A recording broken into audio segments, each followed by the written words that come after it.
Ok, comment allez-vous? Tout le monde va très bien, j'espère. Ok. Euh, le thème de ce soir, c'est vivre pour Christ. Bien pour moi, vivre, c'est Christ. Tiré de Philippiens, je pense bien. Quelqu'un dit Philippiens 1, verset 21, je vais voir. Philippiens 1, verset 21. Si la personne lise bien. Qui a trouvé?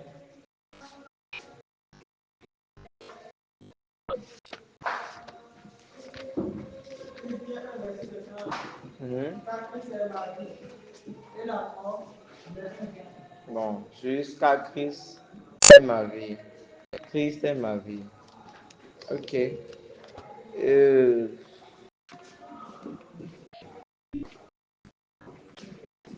Ok, quelqu'un peut me lire rapidement Job 14, verset 1.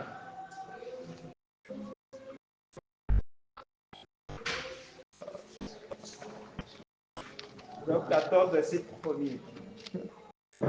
L'homme né de la femme, sa vie est toute, sans cesse agitée. Continue.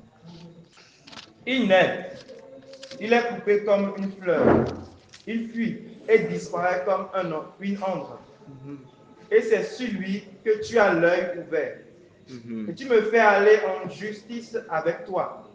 Comment d'un être souillé sortira-t-il un homme pur? Il n'en peut sortir aucun. 5. C'est bon, c'est bon. Quelqu'un peut me lire 1 Pierre 1, le verset 24. Car toute chair est comme l'herbe, et toute sa gloire comme la fleur de l'herbe. L'herbe sèche et la fleur tombe. Ok. Retournons rapidement dans Job. Ok, je suis dedans. 14 à partir du verset 21. Job 14, verset 21. Ok. Que ses fils soient Non, honorés. le 1, bon, je l'ai déjà. On dit, et l'homme né de la femme, sa vie est courte, sans cesse agité. Il naît, il est coupé comme une fleur. Il fuit et disparaît comme une ombre. Et c'est sur lui que tu as l'œil ouvert et tu me fais aller en justice avec toi. Nous ici, nous pouvons voir, la parole de Dieu nous dit que la vie de tout homme est comment? La vie de tout homme est courte et sa vie est agitée. Quand nous lisons dans 1 Pierre, quelqu'un peut me lire 1 Pierre, mais d'une manière un peu douce, genre limpide, quoi. Pas rapide. 1 Pierre 1, à partir du verset 24. 1 Pierre 1, verset 24. Oui, merci sur les mots. Car toute chair est comme l'herbe. Toute chair comme l'herbe. Toute sa gloire comme la fleur de l'herbe. Toute sa gloire comme la fleur de l'herbe. L'herbe sèche. L'herbe sèche. Et la fleur tombe. Et la fleur tombe. Mais la parole du Seigneur demeure éternellement. On reprend encore. Car toute chair est comme l'herbe. Toute chair comme l'herbe. Et toute sa gloire comme la fleur de l'herbe. Et toute sa gloire comme la fleur de l'herbe. L'herbe sèche. L'herbe sèche. Et la fleur tombe. Et la fleur tombe. Mais la parole du Seigneur demeure éternellement. Et la parole du Seigneur demeure éternellement. Donc ici, nous pouvons voir, la Bible nous dit premièrement ici, que la vie de tout homme est courte. Et sa vie est sans cesse agitée. Et il n'y a pas la vie de cet homme qui va venir sur la terre et dont la vie ne sera pas agitée. La vie d'un homme est premièrement courte et sa vie est sans cesse agitée. Quiconque vient sur cette terre est confronté à des situations d'une manière ou d'une autre, à des situations tant pénibles, et d'autres, c'est pour eux, pour d'autres, c'est un peu bien, pour d'autres, c'est énormément pénible. Mais la Bible nous dit que la vie de tout homme est énormément agitée. Vous pouvez imaginer, peut-être quelqu'un naît, une petite fille qui naît, tout le monde se réjouit pour elle. On dit, voilà, une fille nous est née, on chante, on danse, on se réjouit énormément. Cette fille commence peut-être à grandir, tombe dans la main d'un jeune homme, il lui raconte des conneries. quel est son soleil levant, et n'importe quoi. Et bizarrement, cette fille a fini dans un pétrin. Imaginez peut-être même s'il arrivait qu'il se marie. Ce gars-là commence à la battre. Et sa vie devient totalement infernale. Pour d'autres, c'est totalement vivre autre chose. D'autres tombent grosses pendant qu'ils sont encore à l'école. Et tout cela devient des tracas dans la vie. Il y a par exemple des hommes qui vont commencer à chercher de la puissance. Tu travailles dans une entreprise, tu vas. Quelqu'un est là et te dit, je te cherche. Le poste que tu as là, je vais te viser, ce n'est pas bien.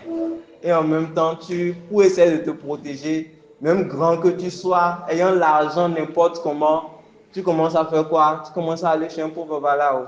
Toi qui as de l'argent, toi qui as de la richesse, toi qui as tout ce dont il faut, tu te lèves, tu vas dans la nuit vers un pauvre balao qui n'a même pas étudié comme toi, juste pour chercher de la puissance.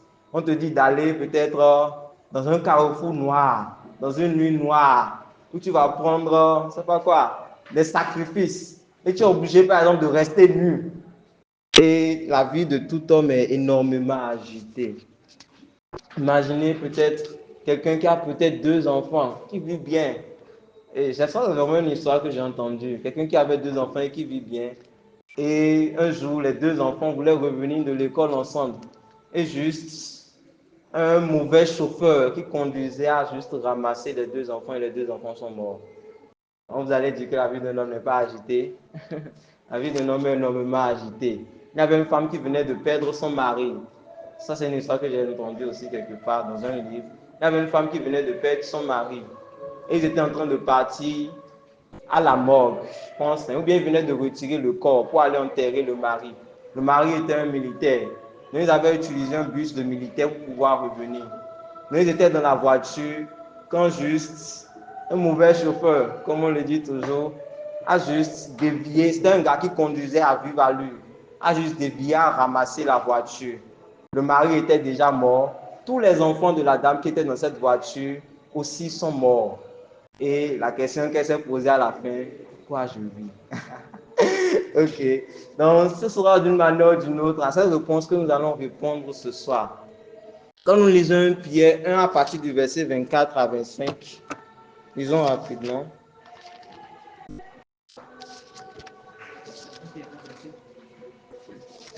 À 25. Car toute chair est comme l'herbe, et toute sa gloire comme la fleur de l'herbe. L'herbe sèche et la fleur tombe, mais la parole du Seigneur demeure éternellement. Ok. Cette parole est celle qui vous a été annoncée par l'Évangile. Ok. Donc, nous venons de dire que la vie d'un homme est sans cesse agitée. Sa vie aussi est courte. Et si nous ne cherchons vraiment pas la véritable raison pour laquelle nous sommes sur cette terre, nous risquons sérieusement de pouvoir passer à côté. Et ici, on nous stipule, on parle toujours de la même vie.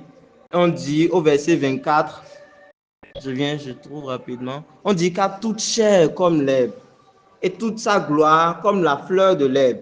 L'herbe sèche et la fleur tombe. Donc toute la gloire que l'homme essaie de garder sur cette terre, toute cette gloire-là un jour va tomber. Imaginez un vieux qui passe toute sa jeunesse peut-être à chercher de l'argent.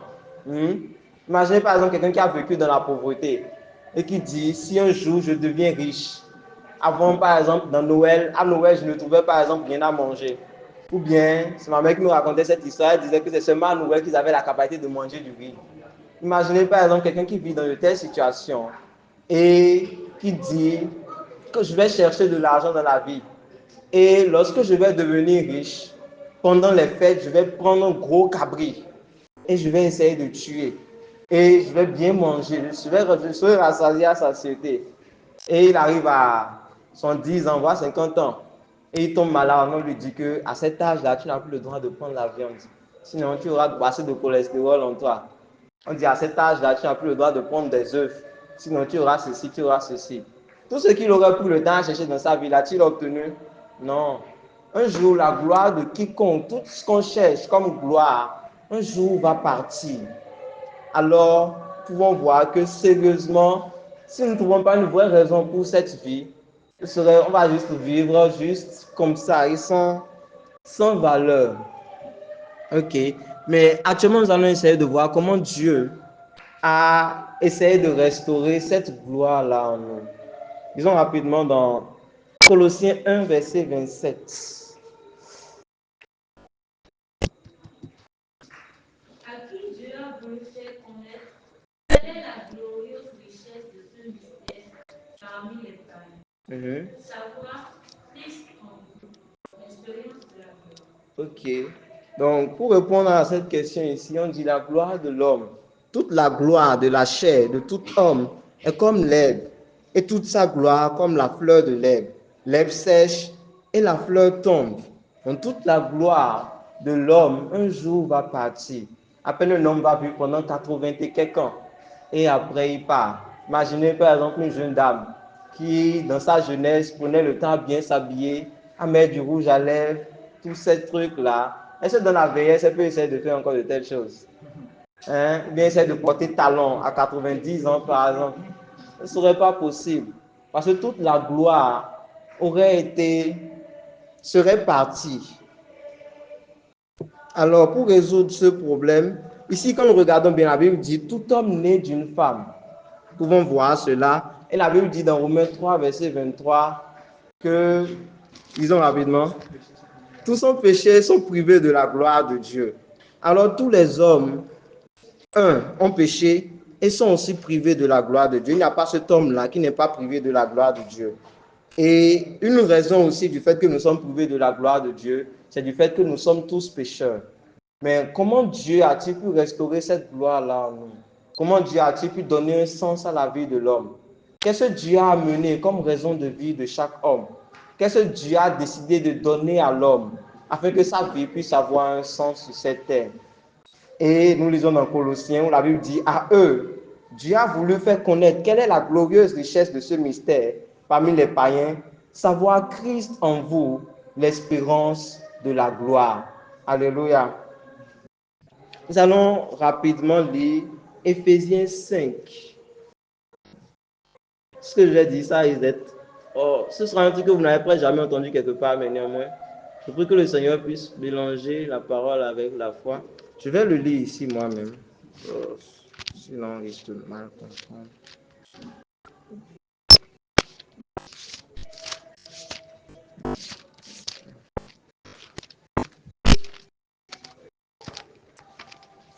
Donc, quelqu'un me cherche ça rapidement. À partir du verset 21 par là. Verset 21. Vas-y. Vous soumettant les uns aux autres dans la crainte de Christ. J'ai vu ici. Éphésiens 5, à partir du verset. Bon, je vais commencer à partir du verset 23. On dit car le mari est le chef de la femme, comme Christ est le chef de l'Église, qui est son corps et dont il est le sauveur. Or, de même que l'Église est soumise à Christ, les femmes aussi doivent l'être à leur mari en toutes choses. Marie, aimez vos femmes, comme Christ a aimé l'Église et s'est livré lui-même pour elle, afin de la sanctifier par la parole, après l'avoir purifiée par le baptême d'eau, afin de faire paraître devant lui cette Église glorieuse, sans tache, ni rides, ni rien de semblable, mais sainte et irrépréhensible. C'est ainsi que les maris doivent aimer leurs femmes comme leur propre corps. Celui qui aime sa femme s'aime lui-même, car jamais personne n'a haï sa propre chair, mais il la nourrit et en prend soin, comme Christ le fait pour l'Église, parce que nous sommes membres de son corps. C'est pourquoi l'homme quittera son père et sa mère et s'attachera à sa femme, et ces deux deviendront une seule chair. Oh oui, hein? Ce mystère est grand. Je dis cela par rapport à Christ et à l'Église. Du reste, que chacun de vous aime sa femme comme Christ lui-même, et que la femme respecte son mari. Oh. Je vais essayer de brièver cette partie-là rapidement. Je voudrais essayer de faire un lien entre la gloire et ce passage. Ok, nous allons essayer de voir ça rapidement.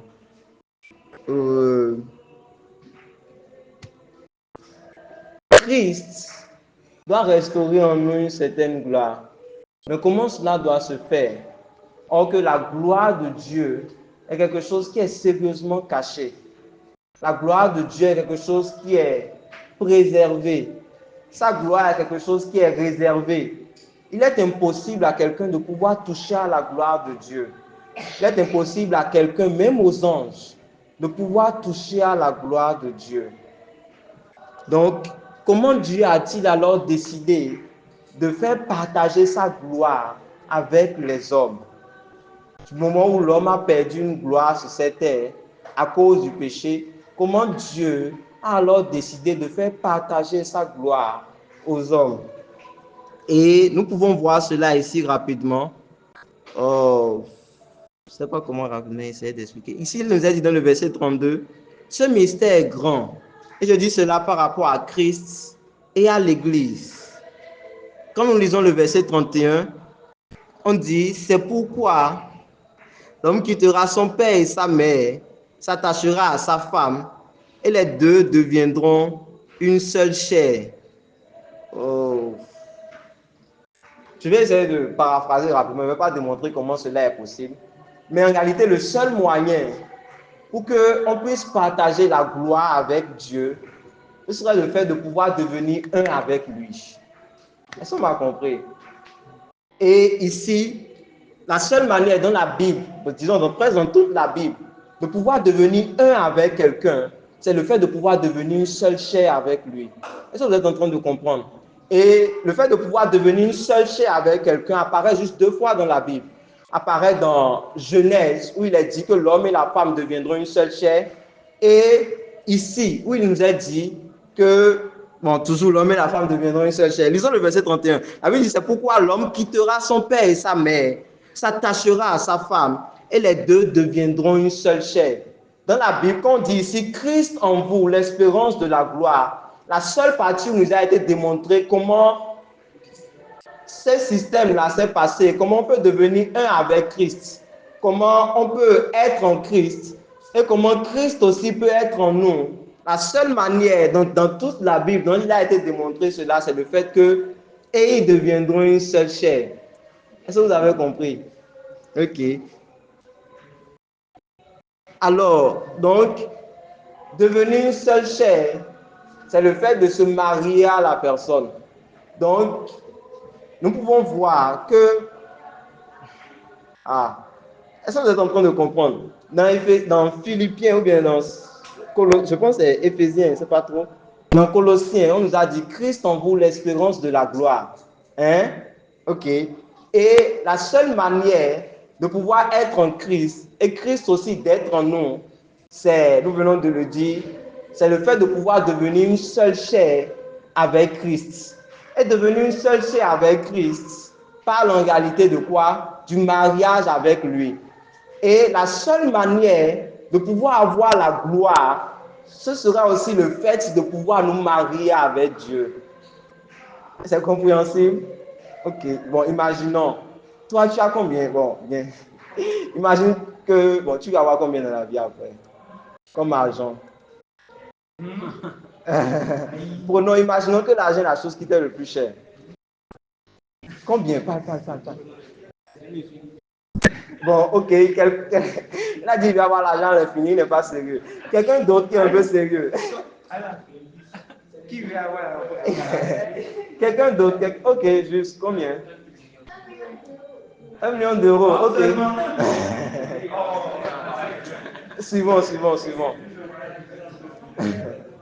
Imaginons, ok, juste avoir 1 million d'euros. Nous prions qu'il ait davantage dans le nom de Jésus. Ok. Imaginez, à un moment de sa vie, il a 1 million d'euros. 1 million d'euros, c'est tout ce qu'il a. 1 million d'euros n'est pas sa gloire. Mais imaginez un homme qui a, par exemple, 1 million d'euros comme toute la gloire, comme tout ce qu'il a, et peut le partager avec personne.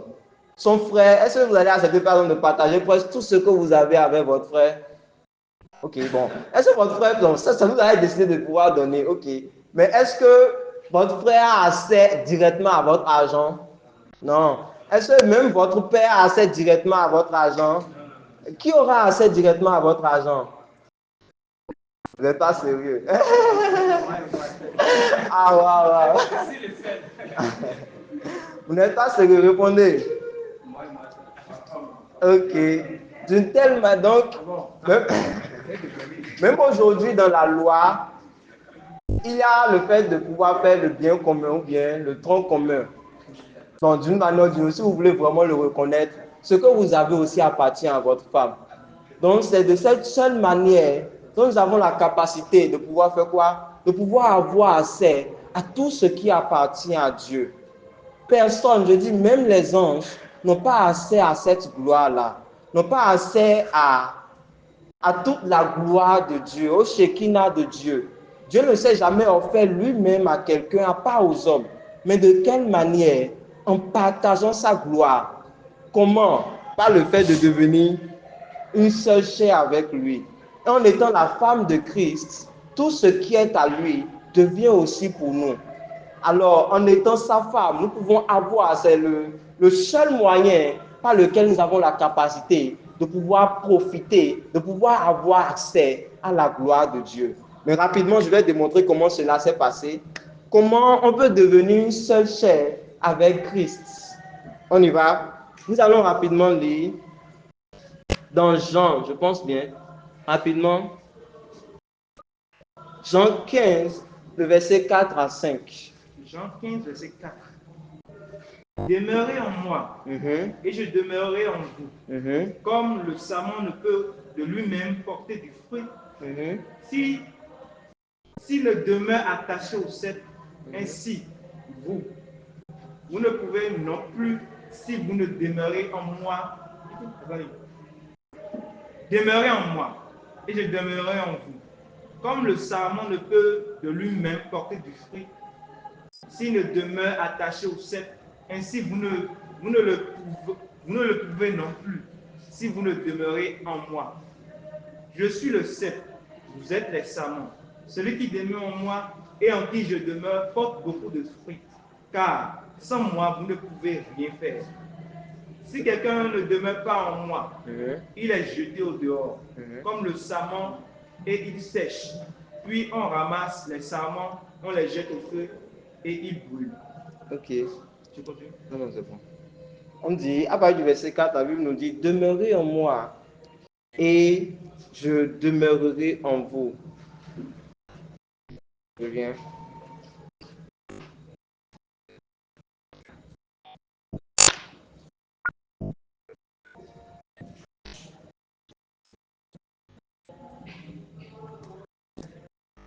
Demeurez en moi et je demeurerai en vous.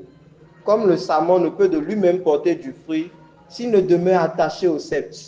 Ainsi, vous ne le pouvez non plus si vous ne demeurez en moi. Donc, comment on peut devenir une seule chair avec Christ? C'est le fait de pouvoir demeurer en lui et que lui aussi, il puisse demeurer en nous. Ok. Mais rapidement, nous allons voir où la Bible dit que Dieu nous a mis en Christ. Disons 1 Corinthiens 1:30.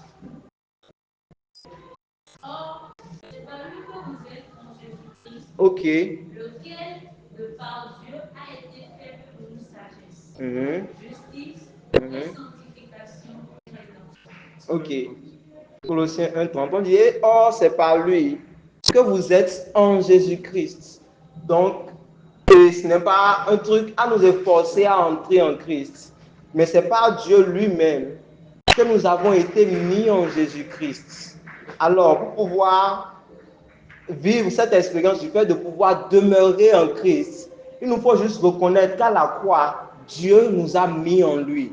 La Bible dit, car Dieu était en Christ, réconciliant le monde avec lui-même. À la croix, Dieu nous a mis en lui, nous tous entièrement. Donc si nous croyons en cela, en ce que à la croix, Dieu nous a mis en Christ, cela prendra vraiment effet dans notre vie.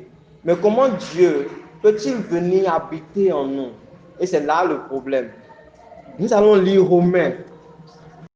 Aujourd'hui, on lit beaucoup de passages bibliques, mais bon. Romains 7. Ok. À partir du verset 1 à 3. Heureux-vous, frères, Doucement, mot par mot. car je parle à des gens qui connaissent la loi. Que la loi exerce son pouvoir sur l'homme aussi, longtemps qu'il Ainsi, Mhm. une femme mariée Mhm. est liée par la loi Mhm. à son mari Mhm. tant qu'il est vivant. Mhm. Mais si le mari meurt, Mhm. elle est dégagée de la loi Mhm. qui la liait à son mari. Ok. Si donc, Mhm. du vivant de son mari, elle devient la femme d'un autre homme, Mhm. elle sera appelée adultère. Mhm. Mais si le mari meurt, elle est affranchie de la loi, Mhm. de sorte qu'elle n'est point adultère en devenant la femme d'un autre. Mhm. Continue. Verset 4. Mhm. De même, mes frères, Mhm. vous aussi, vous avez été par le corps du Christ Mhm. mis Voilà. à mort en ce qui concerne la loi, Ok. pour que vous apparteniez à un autre, Ok. à celui qui a ressuscité des morts, Ok. afin que nous portions Des des fruits fruits pour Dieu. Mhm. Car Mhm. lorsque nous étions dans la chair, Mhm. les passions Mhm. des péchés provoqués par la loi Mhm. agissaient dans nos membres, Ok. de sorte que nous portons des fruits pour la mort. Mhm. Mais maintenant, Mhm. nous avons été dégagés de la loi, Mhm. étant morts à cette loi Mhm. sous laquelle nous étions retenus, Mhm. de sorte que nous servons dans un esprit nouveau, Mhm. et non selon la lettre qui a veillé. Et non selon la lettre qui a vieilli. Quand nous faisons attention au verset 4, la Bible nous dit de même, frères, mes frères, vous aussi, vous avez été par le corps du Christ mis à mort en ce qui concerne la loi, pour que vous apparteniez à un autre, à celui qui est ressuscité des morts, afin que nous portions des fruits pour Dieu. Car lorsque nous étions dans la chair, les passions des péchés provoqués par la loi agissaient dans nos membres. Donc nous étions venus vers cette partie, nous avons dit comment Christ peut venir habiter en nous. Quand on parle de la première partie où nous-mêmes nous allons partir en Christ, cela a été fait par Dieu lui-même et non pas de notre propre force. Mais comment Christ, lui, vient en nous, nous pouvons voir qu'auparavant nous étions mariés à une autre personne. Et à cause de cela, un autre homme ne pouvait plus revenir. À cause de cela, Christ ne pouvait plus venir en nous. Mais la Bible... Okay. À cause de cela, Christ ne pouvait pas venir en nous. Et ici, nous étions mariés à la loi. Je vais rapidement reprendre. On dit, ignorez-vous, frères, car je parle à des gens qui connaissent la loi, que la loi exerce son pouvoir sur l'homme aussi longtemps qu'il vit. Mais écoutez, notez le fait là, aussi longtemps que cette personne la vit. Ainsi, une femme mariée est liée par la loi à son mari. Ok. Est liée par la loi à son mari tant qu'il est vivant. Mais si le mari meurt, elle est dégagée de la loi qui l'a liée à son mari. Si donc du vivant de son mari, elle devient la femme d'un autre homme, elle sera appelée adultère. Mais si le mari meurt, elle est affranchie de la loi, de sorte qu'elle n'est point adultère en devenant la femme d'un autre. De même, mes frères, vous avez été par le corps du Christ mis à mort en ce qui concerne la loi. Donc, ici, nous pouvons voir que nous avons un mari qui est la loi, qui nous demande de faire telle chose, de faire telle chose, de faire telle chose, de faire telle chose, de faire telle chose. Mais ici, la seule manière de pouvoir nous marier à Christ, c'est le fait de pouvoir mourir à nous-mêmes. C'est juste ce que je voulais tirer. Je ne voulais pas entrer aussi dans d'autres débats ici encore. C'est le fait de pouvoir mourir. Sans la mort, il nous serait impossible à ce que Christ puisse venir en nous. Quand nous lisons dans Jean, nous pouvons voir, si vous demeurez en moi, et moi-même je demeure en vous. C'est une suite. Sans qu'on ne demeure en Christ, Christ ne pourra pas venir demeurer en nous. Maintenant, nous avons été mis en Christ par Dieu lui-même. Mais comment Christ viendra demeurer en nous? C'est uniquement d'abord par la mort. Cela nécessite d'abord la mort à nous-mêmes. La mort par rapport à la loi. Alors la Bible dit ici, de même mes frères, vous aussi, vous avez été par le corps du Christ mis à mort en ce qui concerne la loi, pour que vous apparteniez à un autre. Et à qui ici? À celui qui est ressuscité des morts, afin que nous portions des fruits pour Dieu. Car lorsque nous étions dans la chair, les passions des péchés provoqués par la loi agissaient dans nos membres, de sorte que nous portions des fruits pour la mort. Donc, ici, nous pouvons voir que nous avons été mariés à Christ et morts par rapport à la loi. Nous n'allons pas rapidement débattre dessus, mais nous allons partir dans un autre passage rapidement. Lisez-moi Galates 2, verset 20, et nous allons conclure. Galates 2, verset 20.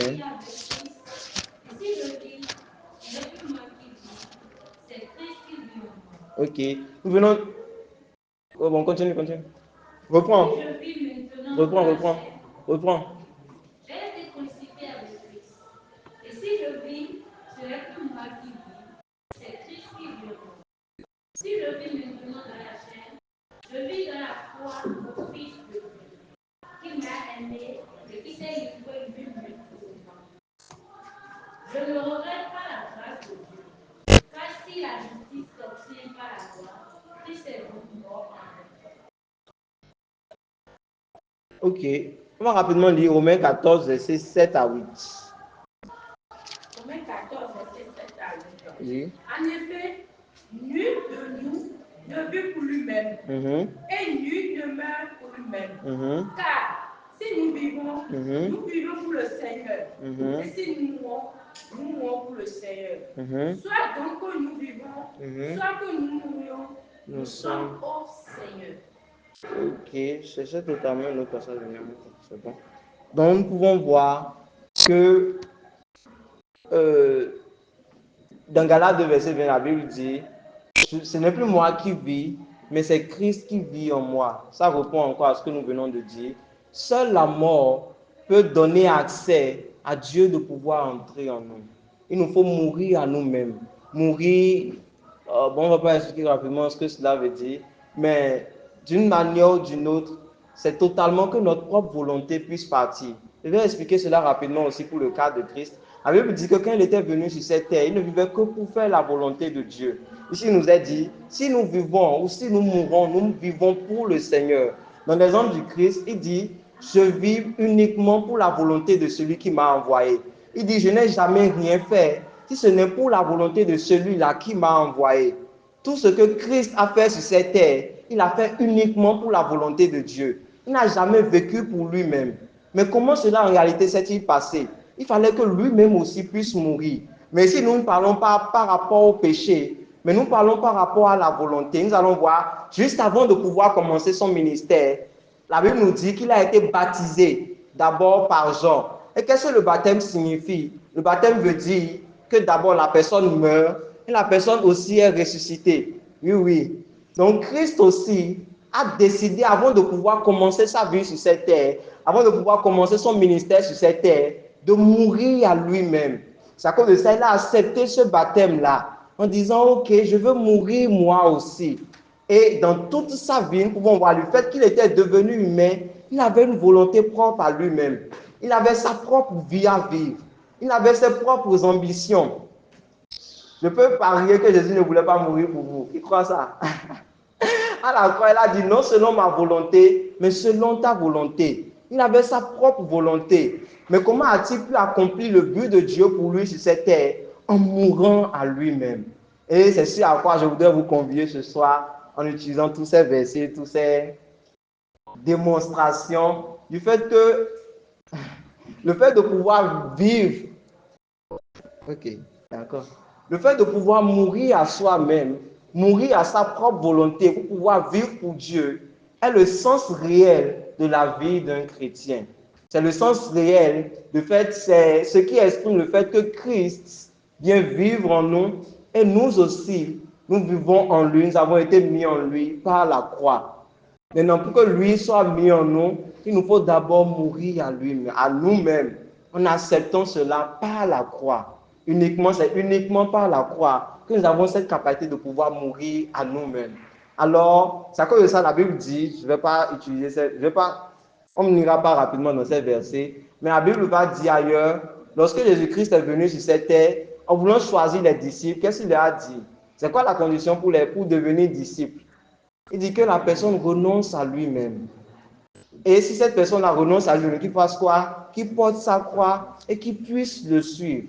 C'est une décision personnelle de pouvoir renoncer à soi-même. Il va ailleurs jusqu'à dire, si quelqu'un n'abandonne pas son père, sa mère, ses frères et sœurs, cette personne-là n'est pas quoi? N'est pas digne de moi. Sans que nous puissions renoncer au Seigneur, sans que nous puissions renoncer à nous-mêmes, il nous sera impossible de pouvoir nous attacher à Christ. Le seul moment où Pierre a été détaché de Jésus, c'était le moment où il a fait quoi? Il s'est accepté lui-même et il a renoncé à Jésus. Le seul moment où vous allez vous accepter votre propre volonté, vous allez accepter votre propre vie, vous allez accepter vos propres passions, laissez-moi vous dire que vous renoncez en même temps à Jésus. Vous pensez que Pierre a juste dit non, Jésus, je refuse. Et on essaie de confondre ça au fait que, par exemple, si je demande au président, aimes-tu Jésus? Il dit oui, j'aime Jésus. Je ne sais pas. Ou bien, du moment où le président n'a jamais dit, je renonce à Jésus publiquement, c'est le fait de... Il n'a jamais renoncé au Seigneur Jésus. Mais ça va au-delà. Du moment où il s'accepte lui-même, du moment où il se considère lui-même, il fait quoi? Il renonce en même temps à Christ. La seule manière de pouvoir s'attacher au Seigneur, c'est de pouvoir renoncer à soi-même. C'est une décision à prendre. Et il dit, si quiconque veut venir à moi, que cette personne-là fasse quoi? Que cette personne-là renonce à lui-même. Il dit, si quelqu'un n'est pas prêt à renoncer à ses propres ambitions, si quelqu'un n'est pas prêt à renoncer à son père, quelqu'un n'est pas prêt à renoncer à sa mère, quelqu'un n'est pas prêt à renoncer à lui-même, à tout ce qui le tient à cœur, cette personne-là n'est pas digne de lui. Donc, c'est de cette manière-là que nous devenons l'épouse du Seigneur pour pouvoir avoir tout avec lui. Le diable tente de nous faire croire qu'avoir beaucoup de choses dans ce monde, le diable nous persuade souvent comme une déception.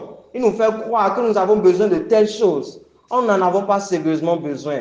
À Jésus, il lui a fait croire qu'il avait besoin du pain. Or, qu'il n'en avait pas besoin, il avait besoin de la parole de Dieu. Le diable essaie toujours de décevoir les gens. Si tu as telle chose, tu deviendras tel. Si tu as telle chose, tu deviendras tel. Si tu as telle chose, tu deviendras tel.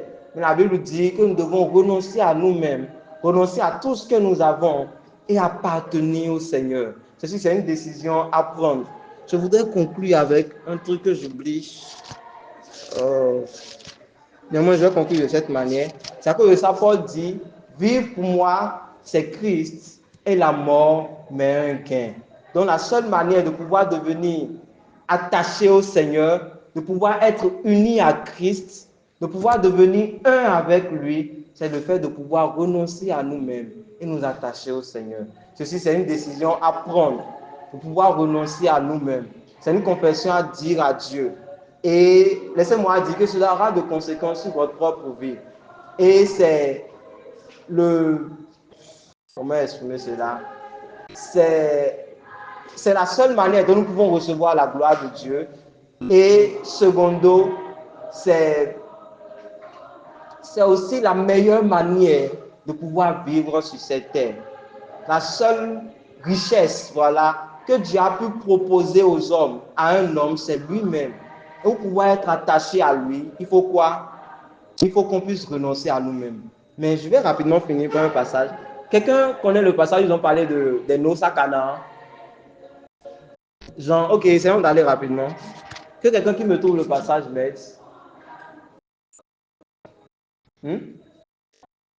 Bon, c'est pas trop. C'est Amen, m'aide à chercher.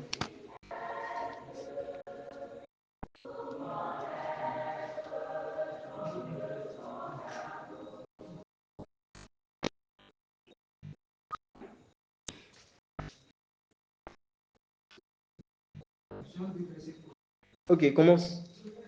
Et le troisième jour, il fut une noce à Cana de Galilée. Oui. La mère de Jésus était là. Jésus fut aussi convié à la noce, ainsi que ses disciples. Et le vin étant venu à manquer, la mère de Jésus lui dit, ils n'ont pas de vin. Jésus lui dit, qu'y a-t-il entre moi et toi, femme? Mon heure n'est pas encore venue. Sa mère dit au serviteur, faites tout ce qu'il vous dira. Or, il y avait là 6 versos de pierre pour tenir de l'eau, placés là selon l'usage de la purification des Juifs, pouvant recevoir chacun 2 ou 3 mesures. Jésus leur dit, remplissez d'eau les versos. Et il les remplit jusqu'au bout. Et il leur dit, fusez maintenant et portez-en au maître de l'autel. Et ils lui emportèrent. Mais lorsque le maître de l'autel eut goûté l'eau qui était devenue du vin, et qu'il ne savait point d'où celui-ci venait, il lui dit, tout homme sait le bon vin, le premier, et puis le moindre. Après qu'on a bu, toi, tu as gardé le bon vin jusqu'à maintenant. Et Jésus fit ce commencement de ces miracles à Cana de Galilée. Et il manifesta sa gloire. Et ses disciples crurent en lui. Ok. Et lisons rapidement 1 Jean 4, 13. Bon, je lis ici. On dit, nous connaissons que nous demeurons en lui et qu'il demeure en nous en ce qu'il nous a donné de son esprit. Le gage de cette union, je voudrais rapidement finir, c'est le Saint-Esprit. Quand nous lisons là, on est dans un mariage. Je ne vais pas expliquer comment cela s'est passé, mais nous allons voir qu'ils avaient besoin de vin. Quand nous lisons dans Éphésiens, je ne me rappelle plus du passage, la Bible dit, ne vous enivrez pas du vin, mais soyez remplis du Saint-Esprit. Quand nous lisons dans Actes, la Bible dit, ils étaient comme s'ils avaient bu du vin doux. Ok. C'était comme s'ils avaient bu du vin. Donc, chaque fois que nous faisons référence au vin, nous parlons aussi du Saint-Esprit. Et laissez-moi vous dire que lorsque le Saint-Esprit descend sur un homme, la première des choses que Actes nous donne comme un signe qui montre que quelqu'un a vraiment reçu le Saint-Esprit, c'est qu'il a une vision. Non pas pour lui-même, mais d'abord pour Dieu. La Bible dit, nous connaissons que nous demeurons en lui et qu'il demeure en nous en ce qu'il nous a donné son esprit. Donc, lorsque quelqu'un accepte de renoncer à lui-même, lorsque quelqu'un accepte de porter sa croix, lorsque quelqu'un accepte de le suivre, cette personne apprend réellement le chemin pour pouvoir devenir ce que Dieu veut qu'il devienne dans la vie. Comme les disciples, quand nous venons, il y avait plus de 5000 personnes, des milliers qui suivaient Jésus-Christ. Mais combien ont été baptisés sérieusement du Saint-Esprit? À peine 120. À cause de quoi? Parce qu'ils avaient accepté de renoncer à eux-mêmes. Et laissez-moi vous dire, une conséquence du fait que vous allez renoncer à vous-même, c'est que le Seigneur aura touché votre vie. Il aura la brisé. Il n'y a rien que Dieu puisse utiliser pour sa propre gloire s'il ne la brise. On ne vit plus pour nous-mêmes, mais on vit pour Dieu. D'accord, ça Paul dit, vivre pour moi, c'est qui? C'est Christ. Et pour pouvoir vivre pour Dieu, il faut d'abord un renoncement à soi-même. Et chaque fois que nous nous remettons à Dieu, tout ce qu'il prend, il prend le temps de pouvoir la briser. Nous pouvons prendre l'exemple de ce jeune homme-là qui a juste remis le pain, juste comme de l'amusement. Là, juste, on dit qu'on a besoin de 5 pains de 2 poissons, mais on a juste besoin du pain de poisson. Il a juste remis, mais qu'est-ce que Christ a fait premièrement? Il a brisé le pain. Donc, afin que vous puissiez devenir un instrument dans la main de Dieu, afin que votre vie ne puisse devenir quelque chose de vivable réellement, ou bien quelque chose qui n'est pas juste agité simplement, quelque chose qui a un sens. Au moment où votre vie aura un sens lorsque vous déciderez de vivre pour le Seigneur. Et si vous voulez vivre pour lui, le Saint-Esprit viendra sur vous et vous donnera la capacité de pouvoir le faire. Et le Seigneur, d'une manière ou d'une autre, pourra briser votre vie afin que vous puissiez vivre uniquement pour lui et uniquement pour sa gloire. Et en vivant pour sa gloire, notez que lui, il a déjà une gloire. Il n'a pas besoin que vous lui donniez encore de la gloire. En fait, le fait que vous lui donnez de la gloire ne change pas le fait qu'il est glorieux. Vous sentez juste le fait qu'il est glorieux. Mais quand on dit vivre pour la gloire de Dieu, c'est le fait que quand nous vivons pour sa gloire aussi dépeint sur nous. Cela ne servira à rien de pouvoir chercher les choses de ce monde sans que la gloire de Dieu ne puisse dépeindre sur nous. Si nous décidons de nous abandonner au Seigneur, notre vie sera brisée d'une manière ou d'une autre. Et cela nécessite le fait que nous puissions nous abandonner. Nous pouvons prendre le cas de Isaac, qui a accepté de mourir totalement afin d'être un sacrifice vivant pour le Seigneur. Afin d'être un sacrifice vivant pour le Seigneur. Et nous pouvons regarder que de cette manière, il y a eu de grandes bénédictions qui sont venues après. Donc, là où tu es, je vais te demander à ce que tu puisses encore, si tu n'as pas totalement abandonné ta volonté, je voulais lire une partie d'un livre à double tous, où il parlait de la quête de Dieu. Arrivé à un moment, il a parlé de totalement tout abandonner. Tout, même n'importe quelle passion. Le fait de pouvoir devenir grand, le fait de pouvoir être telle chose, le fait de pouvoir être telle chose, le fait de pouvoir être telle chose. Tout ce qui est en vous, même votre corps, tout ce qui est en vous, il vous faut l'abandonner pour que le Seigneur puisse manifester sa gloire par vos vies. Donc, tête baissée, vous allez commencer à prier. Et tout ce que vous considérez comme vous appartenant, s'il vous plaît, laissez tout devant l'autel de Dieu ce soir. Priez ainsi dans le nom de Jésus. Seigneur, s'il te plaît, je te remets ma vie. Dis ton nom. Dis-lui ton nom. Fais cette confession-là réellement. Je décide de m'abandonner totalement à toi. Pour ne plus rien prendre. Pas de retour, pas de retour. Je décide de laisser tout ce qui est à moi, toute ma vie, toutes mes visions, tout ce que je suis, afin de m'attacher à toi. Et prie ainsi dans le nom de Jésus. À toi de voir entre tous les biens de ce monde et Jésus lui-même, qu'est-ce que tu veux?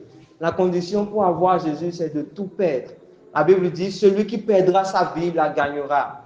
On ne peut pas gagner la vie sans ne pas la perdre. Donc tout ce qui constitue ta vie, tout ce que tu vois comme constituant de ta vie, s'il te plaît, dépose tout devant le Seigneur ce soir, afin de pouvoir devenir une vraie épouse du Seigneur Jésus. Prie ainsi dans le nom de Jésus.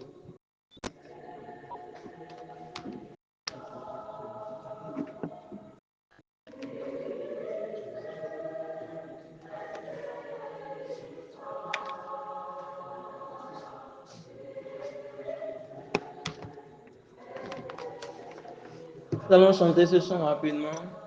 Oui, prends tout, Seigneur. Oui, prends tout, Seigneur. Sans rien garder, je te livre tout avec bonheur. Oui, prends tout, Seigneur. Oui, prends tout, Seigneur.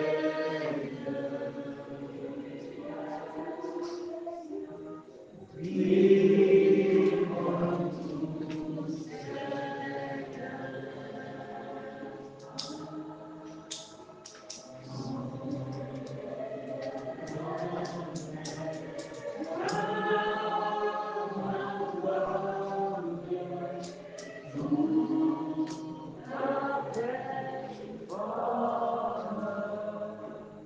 Est-ce qu'on peut acclamer très fort Jésus?